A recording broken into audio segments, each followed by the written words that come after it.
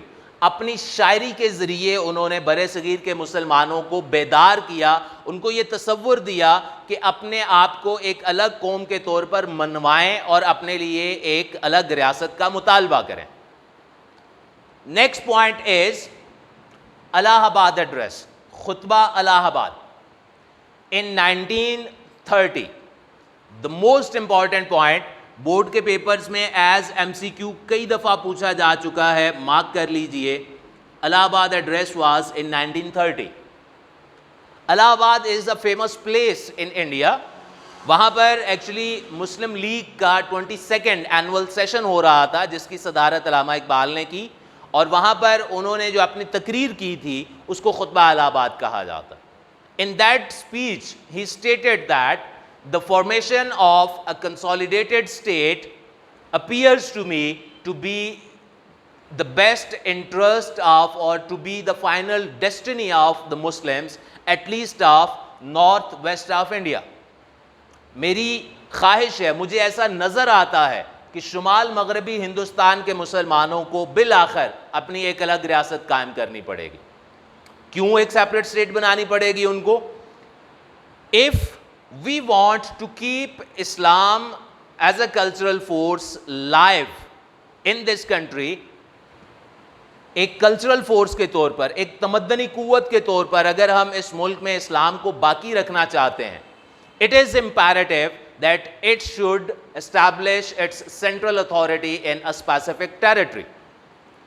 اگر ہم نے اسلام کو ایک تمدنی قوت یعنی ایک مذہب کے طور پر، زندگی گزارنے کے ایک طریقے کے طور پر اس ملک میں زندہ رکھنا ہے، تو اس کے لیے ضروری ہے کہ مسلمان ایک مخصوص علاقے میں اپنی مرکزیت قائم کریں، اپنی حکومت قائم کریں.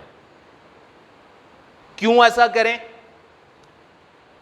I therefore demand the formation of a separate state in the best interest of Islam in India.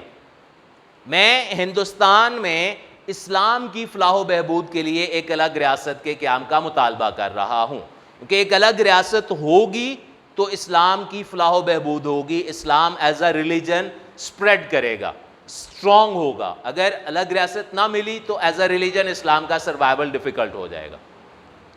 یہ اگین بہت امپورٹنٹ پوائنٹ ہے. ایز شارٹ کویسچن بورڈ کے پیپرز میں کئی دفعہ پوچھا جا چکا ہے، اس کو مارک کر لیجئے. What did Allama Iqbal say in his famous الہ آباد ایڈریس؟ اس کے بعد نیکسٹ جو لاسٹ پیراگراف ہے آپ لوگوں کی بکس کے اندر، اس کی ہیڈنگ یہ ہوگی رائٹس آف دا مسلمس، مسلمانوں کے حقوق. As there were two major nations in the subcontinent, Hindus and Muslims, Iqbal was of the view that the rights of Muslims will only be preserved if they get a separate state. Iqbal کا یہ خیال تھا کہ مسلمانوں کے حقوق، چاہے وہ سیاسی حقوق ہوں، معاشی حقوق ہوں، معاشرتی حقوق ہوں یا مذہبی حقوق ہوں، ان کا تحفظ صرف ایک ہی صورت میں ممکن ہے، اور وہ یہ کہ مسلمانوں کے لیے ایک الگ ریاست قائم ہو جائے. یہاں تک یہ ٹاپک کمپلیٹ ہوا. اس کے بعد اینڈ پہ آپ نے کنکلوژن لکھنا ہے، جس میں آپ جانتے ہیں کہ حاصل کلام میں 3 سے 4 لائنوں میں آپ نے پورا ٹاپک اپنی ورڈنگ میں ریپیٹ کرنا ہوتا ہے، سمرائز کرنا ہوتا ہے. یہاں اقبال کے اس الہ آباد ایڈریس میں یہ جو کنسیپٹ تھا نارتھ ویسٹ آف انڈیا، اس سے کیا مراد ہے؟ یہ شمال مغربی ہندوستان، یہ کون سا علاقہ ہے؟ آپ لوگوں نے پریویس کلاسز میں میپ ڈائریکشنز پڑھی ہوں گی. میں نے آپ کے سامنے یہ ایک رف سا میپ ڈرا کیا ہے. میپ ڈائریکشنز کے اکارڈنگ اپ ورڈ ہمیشہ نارتھ ہوتا ہے میپ کے اوپر، ڈاؤن ورڈ ساؤتھ ہوتا ہے. This side is east and this side is west. اب اقبال نے یہ کہا تھا کہ شمال مغرب میں اور بر صغیر کے شمال مغرب میں، ٹھیک ہے جی. اب بر صغیر یعنی سب کانٹیننٹ یا پارٹیشن سے پہلے اگر انڈیا کہا جائے تو اس میں پورا بر صغیر آتا ہے، جس میں یہ 3 میجر کنٹریز ہیں، پاکستان، انڈیا اینڈ بنگلہ دیش. یہاں پر آپ کو 3 اور بھی کنٹریز نظر آ رہے ہوں گے، چھوٹے چھوٹے کنٹریز ہیں، نیپال، بھوٹان، سری لنکا. یہ ساؤتھ ایشیا کا، جنوبی ایشیا کا حصہ ہیں، ان کے ساتھ یہاں پر مالدیوز ہے, وہ بھی ساؤتھ ایشیا کا پارٹ ہے, لیکن سب کانٹیننٹ میں اگر ہم دیکھیں تو اس میں یہ 3 ہی آئیں گے, بنگلہ دیش, انڈیا اور پاکستان.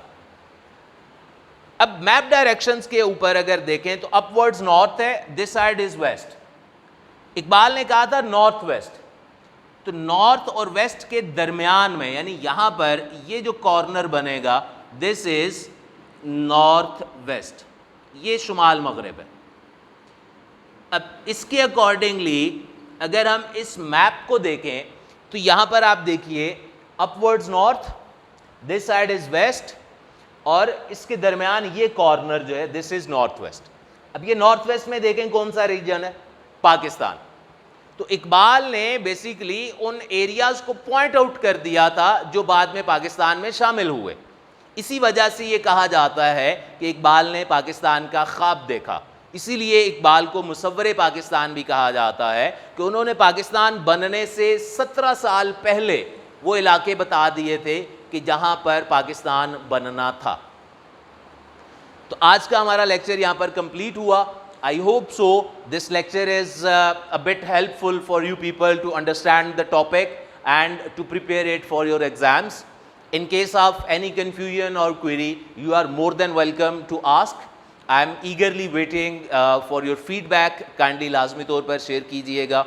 نیکسٹ ویڈیو کے اندر اگلے ٹاپک کے ساتھ اگلے لیکچر میں ایک دفعہ پھر ملاقات ہوگی. تب تک کے لیے اللہ حافظ.